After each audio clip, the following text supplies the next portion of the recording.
எல்லாருக்கும் வணக்கம். Welcome back to our channel ரசிக்கும் நெஞ்சங்கள். இன்னைக்கு நம்ம சேனல்ல பார்க்க போற ரெசிபி ராகி பால் கூழ். ரொம்ப நாளைக்கு அப்புறமா நம்ம சேனல்ல ஒரு சமையல் ரெசிபி வீடியோ பார்க்க போறோம்.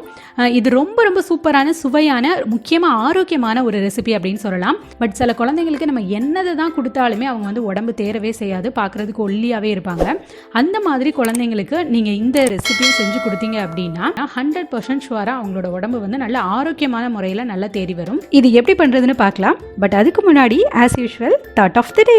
நம்மளோட வாழ்க்கை அப்படிங்கிறது ஒரு பந்தயம் கிடையாது, அது ஒரு அழகான பயணம். அதை கடந்து போகும்போதே ஒவ்வொரு நிமிஷத்தையும் ரசிச்சு கடந்து போங்க. ஏன்னா நம்ம இழக்கிற ஒரு நிமிஷம் கூட நம்ம வாழ்க்கையில திரும்ப வரப்போறதே கிடையாது. சோ வாழ்க்கையை ரசிங்க, ரசிச்சு வாழுங்க. இப்ப வாங்க வீடியோக்குள்ள போலாம்.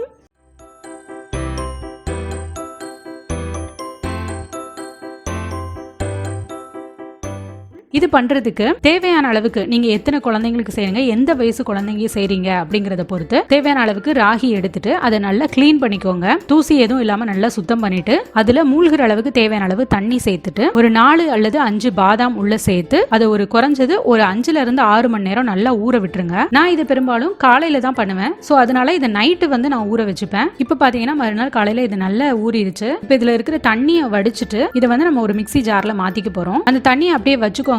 அதை சேர்த்தே நம்ம வந்து அரைச்சிக்கலாம். ஃபர்ஸ்ட் தண்ணி எதுவும் சேர்க்காம மிக்ஸில ஒரு 2 பல்ஸ் கொடுத்து நான் எடுத்துட்டேன். இந்த அளவுக்கு இப்ப அரைஞ்சிருக்கு. இப்ப கொஞ்சமா தண்ணி சேர்த்து நல்லா அரைச்சிக்கலாம். இப்ப தண்ணி சேர்த்து அரைச்சதுக்கு அப்புறமா இந்த மாதிரி இருக்கும், நல்லா ஃபைனா அரைஞ்சிருச்சு. இப்போ ஒரு மீடியம் சைஸ் கேரட் எடுத்துட்டு அதை தோல் சீவிட்டு அதை நல்லா சின்னதா கட் பண்ணி உள்ள சேர்த்துக்கலாம். இப்ப கேரட்டையும் உள்ள சேர்த்து இந்த மாதிரி நல்லா அரைச்சு எடுத்தாச்சு. இப்ப இது வந்து ஒரு நல்ல சல்லடையிலயோ அப்படி இல்லைன்னா துணியிலையோ வச்சு வடிகட்டுங்க. சல்லடையில வடிகட்டுறதுக்கு பதிலாக துணியில நம்ம நல்ல மெல்லிசான காட்டன் துணியில வடிகட்டினாலே இது வந்து சூப்பரா வடிகட்டி வரும். ஏன்னா சல்லடையில பண்றது கொஞ்சம் கஷ்டமா தான் இருந்துச்சு. இப்போ அதுல இருக்கிற பாலை மட்டும் நம்ம நல்லா ஃபுல்லா வடிகட்டி எடுத்துடலாம். இதை வந்து நான் ஒரு தடவை வடிகட்டி எடுத்தாச்சு. இருந்தாலும் இது இன்னொரு தடவையும் நீங்க வந்து வடிகட்டிக்கோங்க. ஏன்னா அந்த ராகில இருக்கிற அந்த தோல்லாம் வந்து இன்னுமே கொஞ்சம் அதுல இருக்கும். ஸோ இப்போ நான் அதையும் வடிகட்டிக்கிறேன். இப்போ நீங்கள் பார்த்தாலே தெரியும் அதில் எவ்வளோ வேஸ்ட் வந்து இருந்திருக்கு அப்படின்னு பாருங்க. இன்னும் உங்களுக்கு தேவைப்பட்டாலும் இன்னும் ஒரு டைம் கூட நீங்கள் வடிகட்டிக்கோங்க. ஏன்னா அந்த தோல் சேர்த்து நம்ம கொடுக்கும்போது சில குழந்தைங்களுக்கு வந்து ஒத்துக்காம வயிறு வலி வரதுக்கு சான்ஸ் இருக்கு. ஸோ நல்லா வடிகட்டி எடுத்துக்கோங்க. சின்ன குழந்தைங்களா இருந்தால் அது வந்து ஒத்துக்காது. இப்போ ஒரு பாத்திரத்தில் ஒரு 100 ml அளவுக்கு நான் வந்து தண்ணி சேர்த்துருக்கேன். சேர்த்துட்டு அதுலேயே துருவன வெல்லம் வந்து சேர்த்துருக்கேன். வெல்லம் வந்து இது நல்ல சுத்தமான வெல்லம் தான், அதனால நான் டைரெக்டாக சேர்த்துட்டேன். உங்களுக்கு வந்து இதில் தூசி இருக்கும் அப்படின்னு தோணுச்சுன்னா நீங்கள் சேர்க்குற வெல்லத்தை நல்லா தண்ணியில் கரைச்சிட்டு அப்புறமா வடிகட்டிட்டு சேர்த்துக்கோங்க. வெள்ளத்துக்கு பதிலாக நீங்க பனங்கற்கண்டு இல்லைன்னா கருப்பட்டி அந்த மாதிரி கூட சேர்த்துக்கலாம். இப்போ இது நல்லா கொதி வந்ததுக்கு அப்புறமா அடுப்பு சிம்ல வச்சுட்டு இப்போ நம்ம வடிச்சு வச்சிருக்கோம் இல்லையா, அந்த ராகி பால், பாதாம், அப்புறம் கேரட் எல்லாம் சேர்த்து அரைச்சி வடிச்சு எடுத்து வச்சிருக்கிற அந்த பாலை வந்து நம்ம உள்ள சேர்த்துக்க போறோம். சேர்த்துட்டு இப்போ நல்லா கலந்து விட்டுக்கோங்க.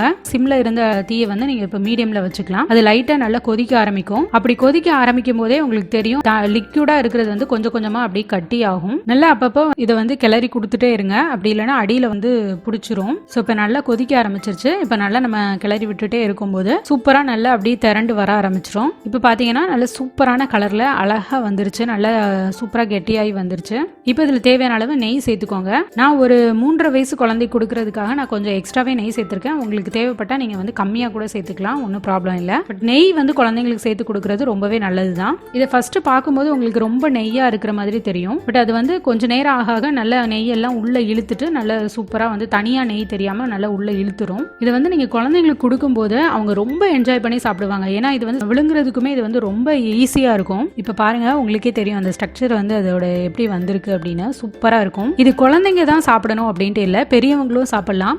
அதாவது 8 மாச குழந்தைங்கள்ல இருந்து பெரியவங்க வரைக்கும் யார் வேணாலும் இதை தாராளமா சாப்பிடலாம். ஒருவேளை 8 மாசத்துக்கு கீழே உள்ள குழந்தைங்களுக்கு நீங்க கொடுக்குறீங்க அப்படின்னா அதுல பாதாம் மட்டும் நீங்க வந்து ஸ்கிப் பண்ணிட்டு கேழ்வரகும் கேரட் அது மட்டும் சேர்த்து அரைச்சு கொடுங்க. பாதாம் கொடுக்குறீங்க அப்படின்னா நீங்க டாக்டர்கிட்ட ஒரு டைம் கேட்டுட்டு நீங்க சேர்த்து கொடுக்கலாம். இப்ப ரொம்ப சத்தான ராகி பால் கூழ் வந்து சூப்பரா ரெடி ஆயிருச்சு.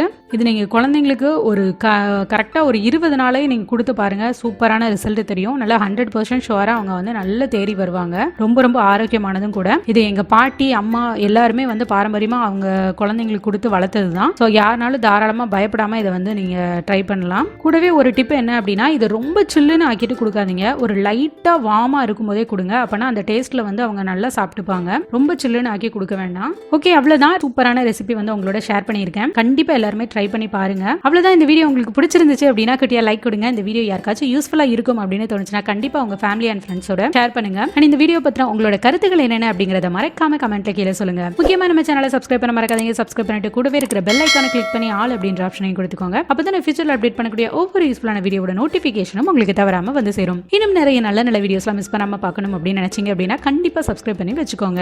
அப்புறம் நான் எப்பவுமே சொல்ற மாதிரி நம்ம வாழ்ற லைஃப் ஒரே ஒரு தடவை தான். சோ வாழ்ற வரைக்கும் ஹாப்பியா இருங்க, ஜாலியா இருங்க, சந்தோஷமா இருங்க, சிரிச்சுக்கிட்டே இருங்க. இன்னொரு இன்ட்ரெஸ்டிங்கான சூப்பரான யூஸ்ஃபுல்லான வீடியோவோட நான் உங்களை மீட் பண்றேன். இவ்வளவு நேரம் பொறுமையா இந்த வீடியோவை பார்த்து ரசித்த அத்தனை ரசிக்கும் நெஞ்சங்களுக்கும் மிக்க நன்றி. வாழ்க பாரதம், வளர்க நம் தமிழ்.